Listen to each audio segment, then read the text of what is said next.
दोस्तों अस्सलामु अलैकुम रहमतुल्लाहि व बरकातुहू। ये भैंस राना वकास असलम साहब से आई हुई है जी। इस वक्त ये बाकड़ी भैंस है, इसके पीछे ना बच्चा है और ना ही बस दूध है इसके नीचे कोई मुनासिब सा, मगर ये क्रॉस नहीं है। इंशाल्लाह आने वाले दिनों में ये क्रॉस हो जाएगी।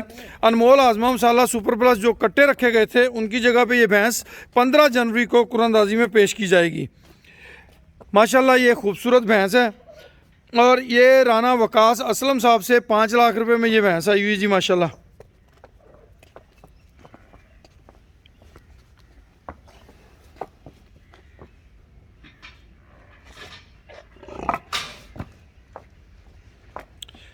कट्टों की जगह भैंस इसलिए शामिल की गई है कि बहुत सारे दोस्त कहते हैं कि भाई हमारे पास तो वसाइल नहीं है कट्टा रखने के, तो भैंस होगी तो चलो घर का दूध बन जाएगा। तो जनाब उन सब दोस्तों की जो गुजारिशात हैं, जो उनके अहकामात हैं, जो उनकी मोहब्बतें हैं, उनको मद्देनज़र रखते हुए इस भैंस को शामिल किया जा रहा है। तो नंबर नोट कर लें 0300 6712 67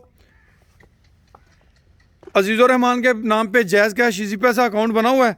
1200 रुपये किलो अनमोल आज़मा मसाला सुपर प्लस की ख़रीदारी पे आपको मिल सकती है ये भैंस। अल्लाह पाक आप सबका हामी नासर हो, खुश रहें, आबाद रहें जी। जज़ाकल्लाह खैर वासन अल जज़ा। दूसरा नंबर नोट कर लें 0335 86 72 720। खुश रहें, आबाद रहें जी।